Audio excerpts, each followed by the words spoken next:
अस्सलाम वालेकुम and welcome to WP Academy AI tutorials.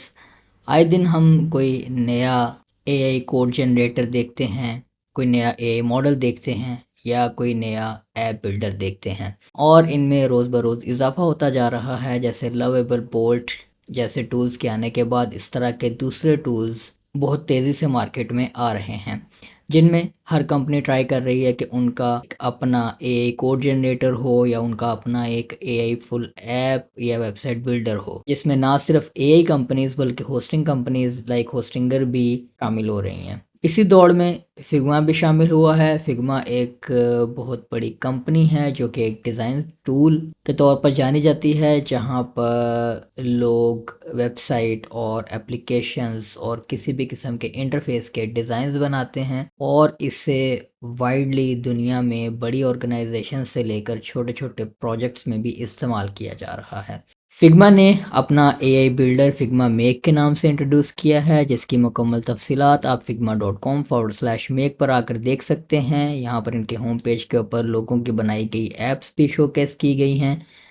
उसके अलावा इसके बारे में मज़ीद इन्फॉर्मेशन आपको इनके इस प्लेटफॉर्म के इस वेब पेज के ऊपर मिल जाएगी। टूल को इस्तेमाल करने के लिए आप किसी भी दूसरे टूल की तरह सिंपल यहाँ पर एक प्रॉम्प्ट देते हैं और प्रॉम्प्ट देकर अपनी ऐप बनवाना शुरू कर लेते हैं।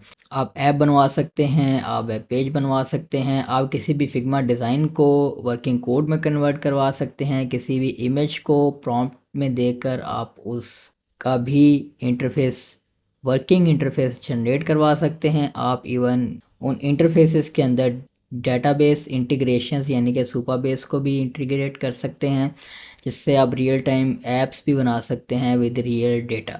तो चलें इस टूल को इस्तेमाल करना आपको सिखाता हूँ। यहाँ से हम शुरू नहीं करेंगे, हम एक्चुअली आप figma.com पर अपना अकाउंट क्रिएट करने के बाद अपने इस फाइल्स के डैशबोर्ड में आएँ और यहाँ पर आपको मेक का एक बटन नज़र आ जाएगा। इस पर आप क्लिक करेंगे तो आपकी एक नई फाइल बन जाएगी, जिसमें अब आप प्रॉम्प्टिंग शुरू कर सकते हैं। और यहाँ से इसलिए शुरू नहीं किया कि यहाँ पर हमारे पास कोई भी अटैचमेंट वाला फीचर अवेलेबल नहीं है। जब आपकी फ़ाइल एक दफ़ा बन जाए या प्रोजेक्ट शुरू हो जाए उसके बाद आपके पास इंटरफेस मुकम्मल आ जाता है, लेकिन इट्स बेस्ट कि हम यहीं से फ़ाइल से स्टार्ट करते हैं। तो नई फ़ाइल मैंने बना ली है जो कि ऑटोमेटिकली अनटाइटल्ड के नाम से सेव हो जाती है। इसको आप रीनेम कर सकते हैं। अ, इसको मैं कह लेता हूँ पोर्टफोलियो वेबसाइट, चूँकि मैं इस प्रॉम्प्ट के ज़रिए क्विकली एक पोर्टफोलियो वेबसाइट बनाना चाह रहा हूँ। इसको टेस्ट आउट करने के लिए पोर्टफोलियो वेबसाइट हम इसका नेम रख देते हैं। अब आप क्विकली यहाँ पर अपना मुकम्मल प्रॉम्प्ट दें। किसी भी एआई टूल से या एआई बिल्डर से सोफिस्टिकेटेड सॉल्यूशन जनरेट करवाने का जो तरीका है वो आपकी एक डिटेल्ड और क्लियर प्रॉम्प्ट है। जब तक आप कोई अच्छी प्रॉम्प्ट क्लियर इंस्ट्रक्शंस के साथ नहीं देंगे तो तब तक आप एक अच्छा टूल, अच्छा वेब पेज या अच्छा इंटरफेस जनरेट नहीं करवा सकते, जब तक आप एआई को मुकम्मल तौर पर ये नहीं बताएंगे कि आप क्या चाह रहे हैं, किस तरह से चाह रहे हैं, क्या इंटरफेस हो, क्या फीचर्स हों और क्या फंक्शनैलिटी उस ऐप की या उस वेब पेज की हो। तो यहाँ पर अब चूंकि मैं एक पोर्टफोलियो वेबसाइट बनवाना चाह रहा हूँ इससे, तो मैं इस I start by saying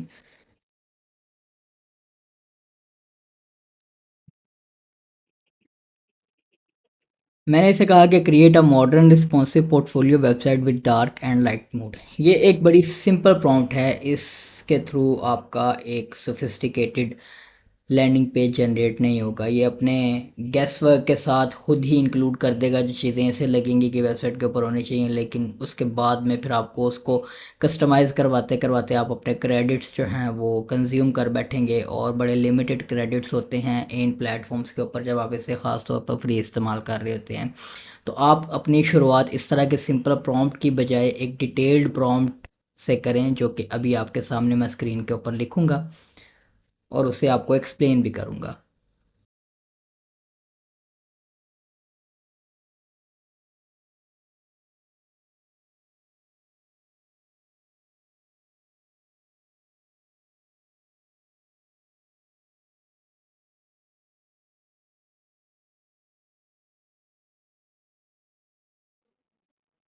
okay जी।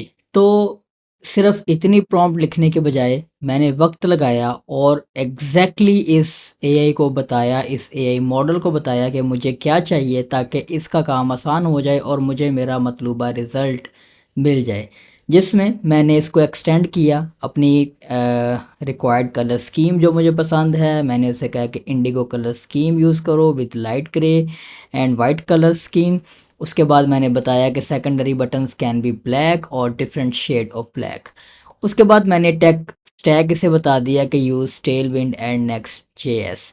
ये ज़रूरी नहीं है, अगर आप नॉन कोडर हैं, आपका डेवलपमेंट का प्रोग्रामिंग का एक्सपीरियंस नहीं है, तो you can ignore this and you can just let it decide. But अगर आपको इन चीज़ों का नॉलेज हो तो आप बेहतर ऐप या वेब पेज जनरेट करवा सकते हैं, क्योंकि इन टेक स्टैक्स का बड़ा अमल और रोल होता है आपकी एक्चुअल जो वेब ऐप बनती है उसमें। चूँकि मैं इसको एसईओ पर्पज़ के लिए भी यूज़ करना चाह रहा हूँ, जिसमें मैं डिफरेंट पेजेस बनाऊँगा जो कि इंडेक्स भी हों, उनकी एसईओ करनी आसान हो, तो उस पर्पज़ के लिए नेक्स्ट जेएस फ्रेमवर्क रिएक्ट के साथ इस्तेमाल किया जाता है। इसके अलावा अब मैंने सेकेंडली नहीं, थर्डली तीसरे स्टेप में मैंने उसे एग्जैक्ट सेक्शंस बताए हैं जो मुझे अपने वेब पेज पर, अपने पोर्टफोलियो वेबसाइट के ऊपर चाहिए, जिनमें हीरो सेक्शन भी सिर्फ हीरो नहीं लिख दिया, मैंने उसको बताया है प्रॉपरली कि मुझे किस स्टाइल में चाहिए, कि full width with centre text, CTA buttons, use a glowing gradient और ब्लॉब शेप। ये मैंने उसको एक एक्स्ट्रा दे दिया, अगर ये अच्छा जनरेट कर देगा तो ठीक है, नहीं तो हम कोई अपनी मर्ज़ी का बैकग्राउंड भी लगा सकते हैं। उसके बाद मैंने उसको सेकेंडली कहा कि एक अबाउट अस का सेक्शन जो है वो 2 कॉलम लेआउट होना चाहिए, image on the right and text on the left. Skills show करवाने के लिए मैंने उसे कहा कि यूज़ एनिमेटेड बार्स। आप इसको मज़ीद रिफ़ाइन भी कर सकते हैं और बता सकते हैं कि कौन कौन सी स्किल्स हैं आपकी जो आप वहाँ पर दिखाना चाह रहे हैं।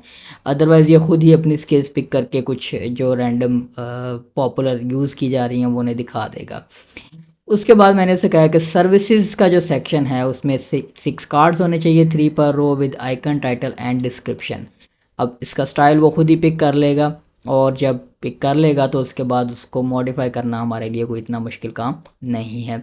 उसके बाद प्रोजेक्ट्स के सेक्शन को भी मैंने इसको बताया है कि एक फुल विड्थ कैरोसेल मुझे चाहिए हेडिंग एंड डिस्क्रिप्शन के साथ, एक सीटीए बटन भी हो जहां जिस पर क्लिक करने पे मोर प्रोजेक्ट्स पर अगर हम यूज़र को लेकर जाना चाह रहे हैं।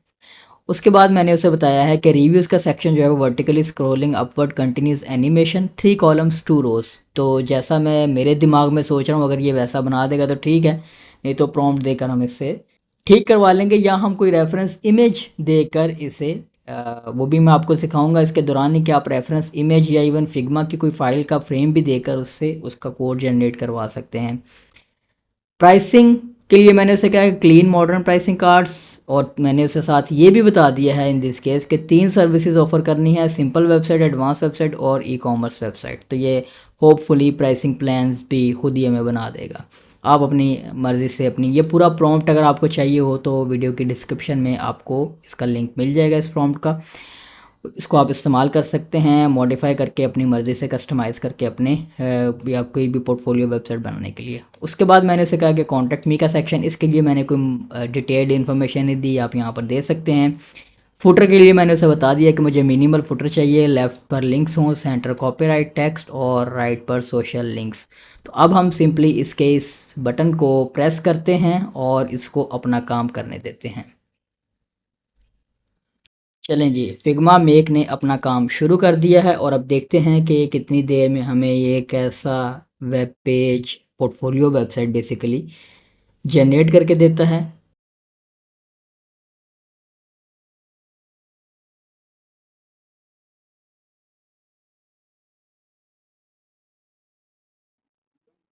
आई थिंक हमारा काम हो चुका है। ये लें जी, आपकी एक खूबसूरत पोर्टफोलियो वेबसाइट रेडी है। चंद मिनट का वक्त इसने लिया है और आप देख सकते हैं वो मैंने जो ग्रेडियंट जिस तरह से उसे कहा था उस तरह से उसने लगा दिया है। और कुछ अ, मैं देख रहा हूँ कि सेकेंडरी बटन्स मैंने उसे कहा था कि ब्लैक कर दो, लेकिन आई बिलीव उसको नहीं लगा होगा कि यहाँ पर ब्लैक करना चाहिए। लेकिन आप यहाँ पर देखें हमारे पास होम पे इसका एक खूबसूरत हेडर है और इसने लाइट एंड डार्क मोड भी बनाया है, और डार्क मोड तो मुझे ज़्यादा अच्छा लग रहा है। और इसको थोड़ा सा मैं अगर इस तरह से करूं, अबाउट का सेक्शन इसने थोड़ा सा मेस्ड अप कर दिया है। मैंने इसे स्पेसिफिकली बताया था कि 2 कॉलम लेआउट मुझे चाहिए, इमेज ऑन द राइट और टेक्स्ट ऑन द लेफ़्ट, तो लेकिन इसने यहाँ पर थोड़ी सी गड़बड़ कर दी है, लेकिन I think rest of the stuff is fine. उसके बाद यहाँ पर ये स्किल्स एंड एक्सपर्टीज़ में ये देखें, इसने यहाँ पर वो एनिमेटेड बार्स मैंने इसे बोला था एनिमेट होती हुई नज़र तो नहीं आई मुझे। उसके बाद सर्विसेज आई ऑफ़र, ये भी आई बिलीव 2 कार्ड्स हैं, जबकि हमने इसको 3 कार्ड्स का बोला था। बल्कि ओके, मैंने थोड़ा सा जूम आउट किया है तो मेरे पास अब इंटरफेस ठीक है। ओके, तो वो मेरे ख्याल से जो ओके मैंने काफ़ी जूम इन किया हुआ था, इसकी गलती नहीं है, हमारी गलती है। मैंने वो प्रॉम्प्ट लिखते हुए आपको दिखाने के लिए इसको इस प्लेटफॉर्म को, इस विंडो को जूम कर लिया था। अब अगर हमने थोड़ा सा जूम आउट में करता हूँ तो ये देखिए अब हमारे पास बिल्कुल परफेक्ट है जिस तरह से हमने इसको बोला था। इसमें मज़ीद इजाफा हो सकता है कि इसको दूसरे टाइप के कार्ड्स में दिखाया जा सकता है। ये देखिए सर्विसेज जिस तरह से हमने बोला था उसी तरह से आ रही हैं हमारे पास। उसके बाद ये मेन्यू भी पूरा लिंक्ड होगा आपके पास। ये देखिए प्रोजेक्ट्स है, तो ये फुल विड्थ कैरोसल है जो उसने आई बिलीव वन जो प्रोजेक्ट है ईच विंडो में उसने दे दिया है, लेकिन इस तरह से नहीं होना चाहिए था। हमें इसे मज़ीद एक्सप्लेन कर देना चाहिए था। फुल विड्थ में उसने एज्यूम कर लिया कि ये फुल विड्थ स्लाइडर चाह रहा है। मैं ये चाह रहा था कि प्रोजेक्ट जो है फुल विड्थ में एक कैरोसल के तौर पर आएँ। उसके बाद ये देखें, ये एनिमेशन चल रही है कार्ड्स की, और लेकिन ये चलने के साथ थोड़ा सा ये देखें यहाँ पर गड़बड़ है कि ये आउटसाइड द कंटेनर जा रहे हैं, और एनिमेशन भी काफ़ी स्लो है, लेकिन उसने कुछ कर दिया है। उसके बाद यहाँ पर देखें प्राइसिंग टेबल्स आ गए हमारे पास, खूबसूरत प्राइसिंग टेबल हैं। इसको हम मज़ीद कस्टमाइज़ करवा सकते हैं। गेट इन टच का उसने एक सेक्शन बना दिया, और ये फुटर भी उसी तरह से मौजूद है, क्विक लिंक्स। और हमारे पास वैसे इसको, मुझे जो ये लेआउट चाहिए था वो ये हेडिंग या टाइटल कोई नहीं चाहिए था, सिर्फ लिंक्स, सेंटर में टेक्स्ट और ये कनेक्ट। अब आप क्या कर सकते हैं कि अब आपके पास एक रिज़ल्ट आ गया, अब आप इसको कस्टमाइज़ करवा सकते हैं, मॉडिफाई करवा सकते हैं। इसको मैं कह देता हूँ अपडेट कैरोसेल सेक्शन।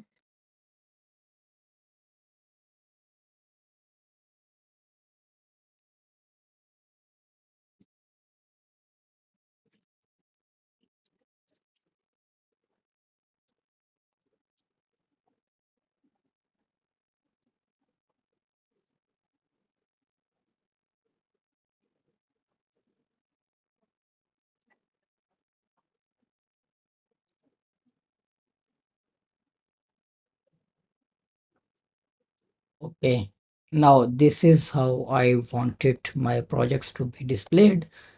ओके, तो ये भी हमारे पास कैरोसेल आ गई। उसके अलावा अगर आपने कुछ इम्प्रूव करवाना हो, जैसे स्किल्स एंड एक्सपर्टीज़ हैं, इनको आप किसी दूसरे तरीके से दिखाना चाह रहे हो, जैसे कि मैंने एक दूसरी स्क्रीन में एक डिज़ाइन ओपन किया हुआ है जहाँ से मैं एक स्क्रीनशॉट लेता हूँ।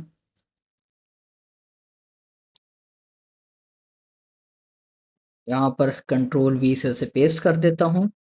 अपडेट द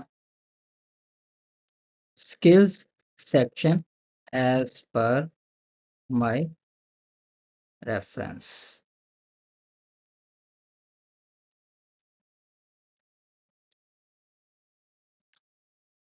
ये मैं आपको यहाँ पर दिखा देता हूँ। ये मैंने एक और पोर्टफोलियो वेबसाइट जनरेट की हुई थी डिज़ाइन उसका, तो वो उससे मैं यहाँ से ले रहा हूँ। ये अच्छा डिज़ाइन है।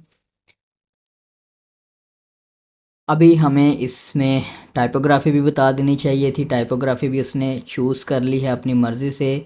आप जो मैं आपको प्रॉम्प्ट दूंगा उसमें मैं ये जो आपको वीडियो के डिस्क्रिप्शन में लिंक मिलेगा उसमें जो प्रॉम्प्ट होगी उसमें मैं कोशिश करूँगा कि टाइपोग्राफी की भी चीज़ें ऐड कर दूँ। ये लें जी, ये दे आप खूबसूरत एनिमेटेड बार्स के साथ हमारे पास ये स्किल सेक्शन आ गया है। ये 2 कार्ड्स हैं एक रो में, हाँ आप इसको 3 भी करवा सकते हैं, और 6 कार्ड्स दिखा सकते हैं अपनी मर्ज़ी से अगर आप दिखाना चाहें।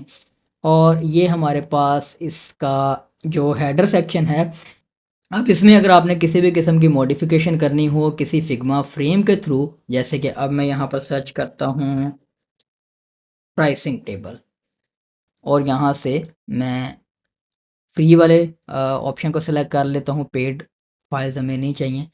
यहाँ से आप कोई अच्छे खूबसूरत प्राइसिंग टेबल्स भी ढूंढ सकते हैं जो आप अपनी वेबसाइट के अगर आपको ये प्राइसिंग टेबल पसंद नहीं है जो इसने जनरेट किया है, इस तरह का सिंपल नहीं चाहिए, आपको थोड़ा सा फैंसी और मज़ीद खूबसूरत प्राइसिंग टेबल चाह रहे हैं या किसी और किस्म का प्राइसिंग टेबल, जो यहाँ पर आप देख सकते हैं। आई बिलीव ये भी सिमिलर है लेकिन डिज़ाइन में अच्छा है।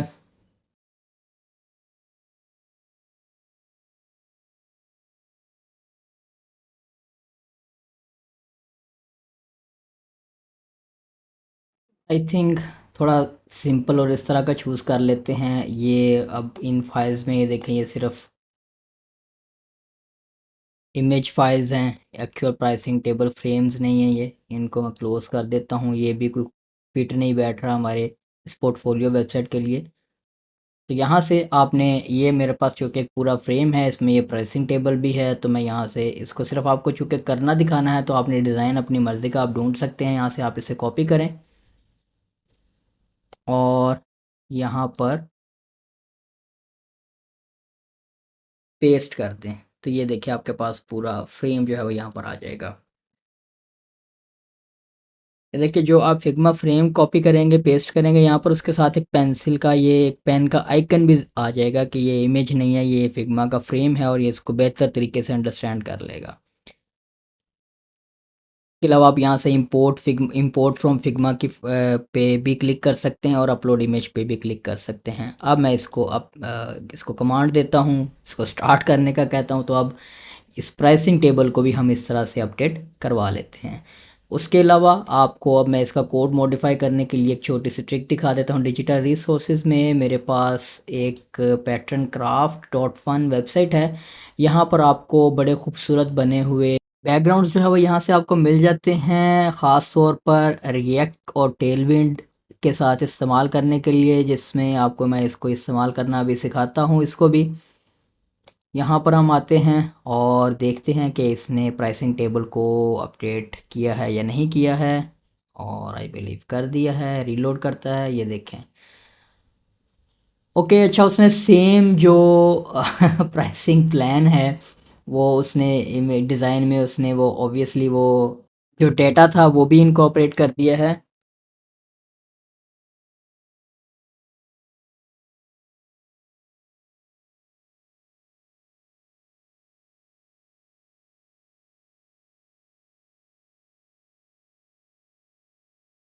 यहाँ से क्विकली एक बैकग्राउंड ढूंढ लेता हूँ मैं, कोई gradient type, grid style basically. ये अब जो भी बैकग्राउंड आपने लगाना है यहाँ से आप चूज़ कर लें, आपको जियोमेट्रिक शेप्स बैकग्राउंड वगैरह भी मिल जाएंगे। इसको आपने लगाने से पहले प्रीव्यू कर सकते हैं कि ये किस तरह का लगेगा बैकग्राउंड। उसके अलावा आप डेकोरेटिव, ये देखिए यहाँ से ये डेली बेसिस पर और वीकली बेसिस पर इनमें नए पैटर्न्स ऐड होते जा रहे हैं और ये बड़े खूबसूरत बैकग्राउंड्स आपको यहाँ से मिलते हैं जो आप अपने वेब पेजेस पर इस्तेमाल कर सकते हैं। अगर आपको इस प्लेटफॉर्म का भी नहीं पता था, चलें इस वीडियो से की वसादत से आपको ये भी पता लग जाएगा। अगर आप रिएक्ट डेवलपर हैं या फ्रंट एंड डेवलपर हैं तो ये बड़े अमेजिंग बैकग्राउंड पैटर्न्स हैं जिन्हें आप या बैकग्राउंड ग्रेडियंट्स, बहुत कुछ इसमें इन्होंने काफ़ी खूबसूरत जो बैकग्राउंड्स हैं वो इस्तेमाल किए हुए हैं। ये मैं अपनी एक वेबसाइट जो पर्सनल पोर्टफोलियो वेबसाइट बना रहा हूँ उसके ऊपर मैं इस्तेमाल कर रहा हूँ ये वाला बैकग्राउंड भी।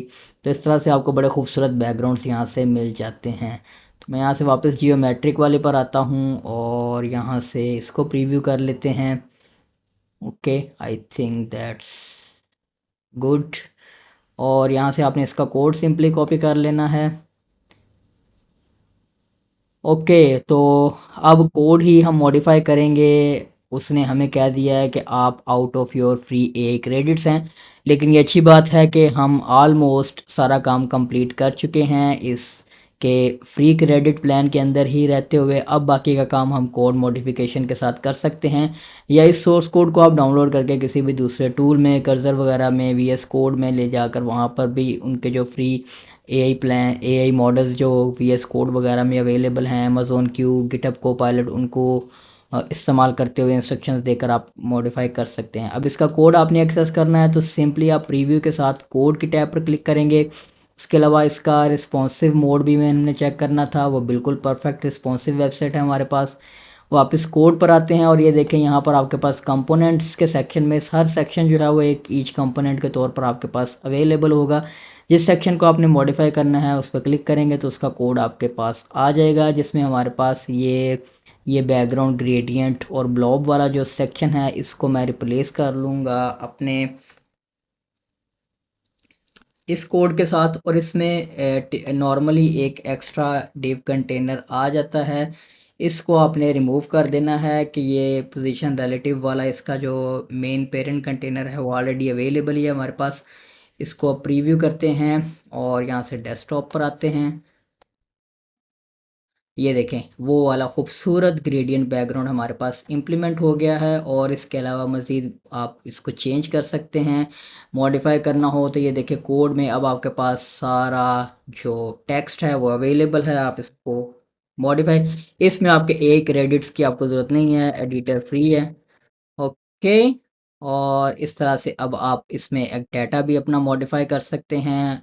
टाइपोग्राफी और फ़ॉन्ट वगैरह मॉडिफाई करने हैं तो वो आप इसका प्लान के ऊपर आपके इसका पेड प्लान लेने के बाद उस पे उसमें मज़ीद आपको क्रेडिट्स मिल जाएंगे तो आप मज़ीद मॉडिफाई करवा सकते हैं। उसके बाद अब आपने फाइनली जब इस वेब पेज को पब्लिश करना है तो आप पब्लिश पे क्लिक करेंगे और यहाँ पर एक यूआरएल जो है वो example.figma साइट बनेगा आपका। इसको पब्लिश करते हैं, यानी कि फिग्मा की सब डोमेन के ऊपर आपकी ये वेबसाइट लाइव भी हो जाएगी। इसके अलावा आप इस सोर्स कोड को डाउनलोड करके गिटहब पे रख के आप नेटलीफाई वगैरह को भी यूज़ कर सकते हैं और वहाँ पर भी अपनी ये स्टैटिक वेबसाइट पब्लिश कर सकते हैं।